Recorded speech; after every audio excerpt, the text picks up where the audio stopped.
Le Marais breton est le premier site français pour la reproduction des limicoles en termes de diversité et d'abondance et est devenu remarquable pour la reproduction des anatidés. En période de reproduction, la part de proie animale et notamment d'invertébrés aquatiques augmente de manière importante dans le régime alimentaire des oiseaux d'eau. Cependant, peu d'études ont été menées afin de comprendre le régime alimentaire de la nicheuse. C'est pour cette raison que la Fédération départementale des chasseurs de la Vendée s'est décidée à caractériser des sites d'alimentation d'oiseaux d'eau nicheurs en marais breton vendéen.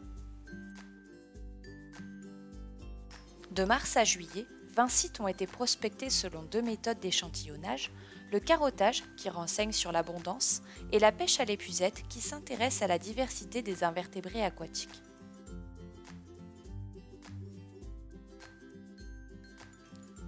La méthode du carottage consiste à introduire un tube creux dans le sol de la zone en eau afin de récupérer un volume de sédiments. 5 carottes sont effectuées dans les zones végétalisées et non végétalisées de chaque site. L'échantillon est ensuite tamisé et conservé à l'alcool avant l'identification au laboratoire.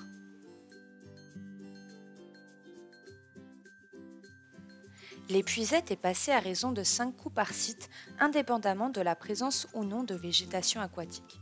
De la même manière que pour les carottes, les échantillons sont conservés à l'alcool avant l'identification au laboratoire.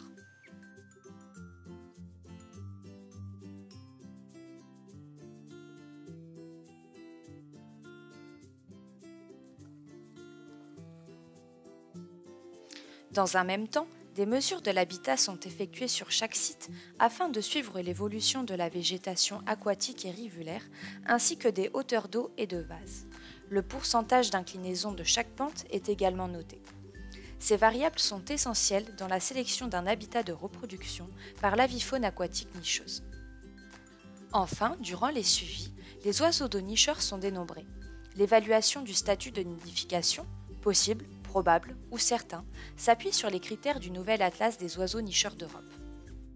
Les oiseaux d'eau considérés comme nicheurs dans cette étude sont ceux ayant un comportement nicheur sur site, mais également ceux ayant un comportement nicheur à proximité, mais s'alimentant sur le site étudié.